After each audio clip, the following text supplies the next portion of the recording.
Salam sejahtera untuk kita semua.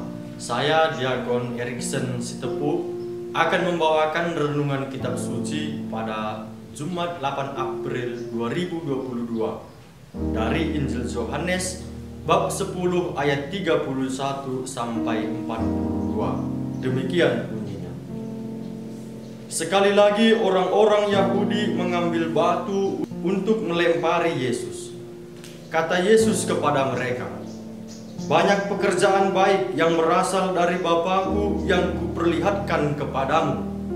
Pekerjaan manakah di antaranya yang menyebabkan kamu mau melempari Aku?"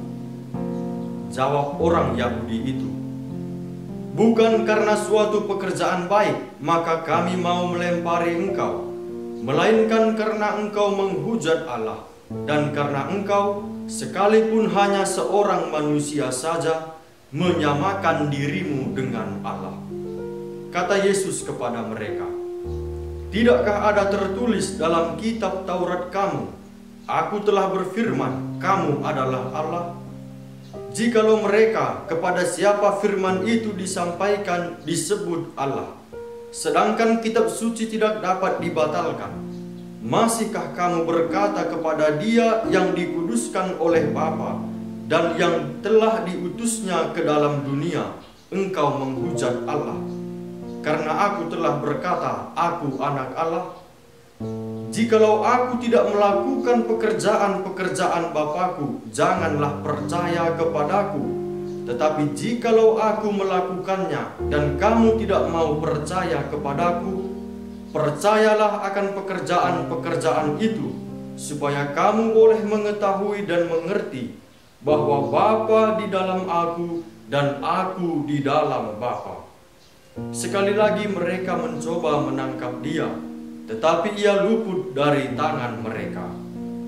Kemudian Yesus pergi lagi ke seberang Yordan, ke tempat Yohanes membaptis dahulu, lalu Ia tinggal di situ. Dan banyak orang datang kepadanya dan berkata, "Yohanes memang tidak membuat suatu tanda pun, tetapi semua yang pernah dikatakan Yohanes tentang orang ini adalah benar."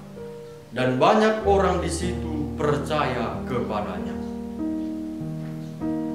Demikianlah sabda Tuhan.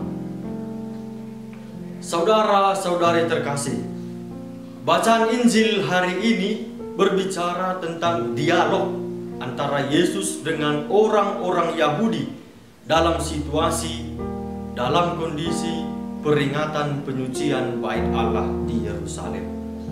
Suatu dialog yang memperjelas pertentangan antara Yesus dengan orang-orang Yahudi. Orang-orang Yahudi mau melempari Yesus dengan batu sebab Yesus mengaku sebagai anak Allah.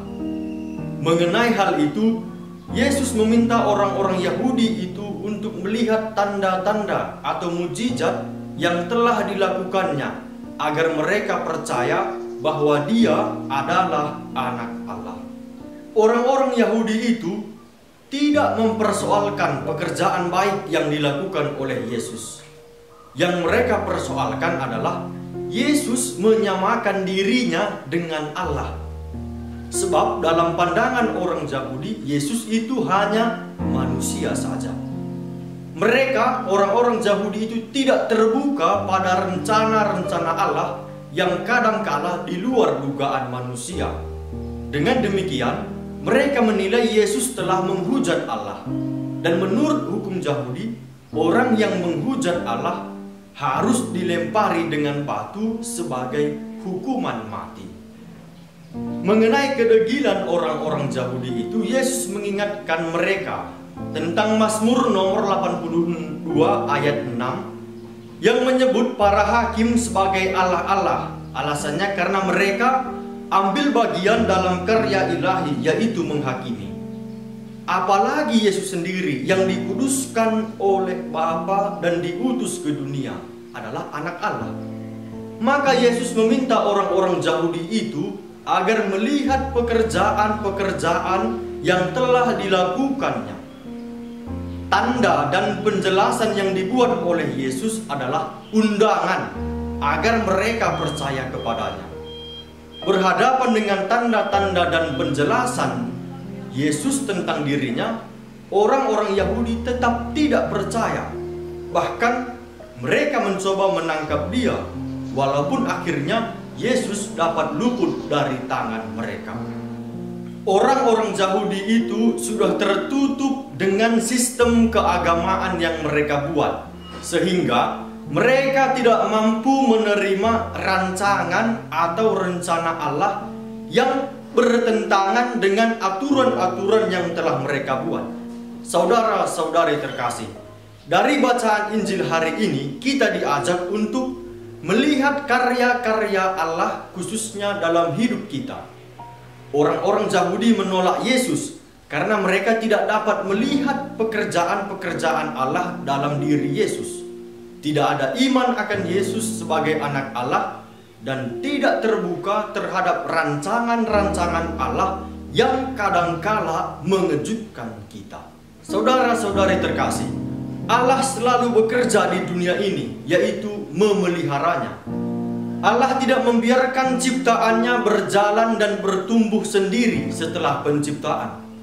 Untuk melihat pekerjaan-pekerjaan Allah di sekitar kita, khususnya dalam hidup kita masing-masing, dibutuhkan pertobatan, yakni tidak menganggap diri serba bisa atau segala yang terjadi dalam hidupku adalah hasil usaha dan kerja kerasku belaka, atau meninggikan diri atas orang lain karena merasa hidup kita lebih baik daripada orang lain.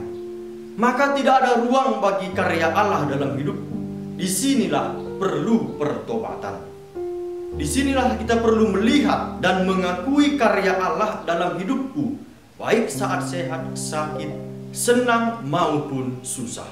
Secara khusus kita mau melihat karya-karya Allah dalam hidup kita masing-masing. Kita dapat memulainya dengan merenungkan sejarah hidup kita masing-masing. Kita saat merenungkan sejarah hidup kita akan menemukan karya-karya Allah dalam hidup kita. Sebab Allah tidak pernah meninggalkan ciptaannya.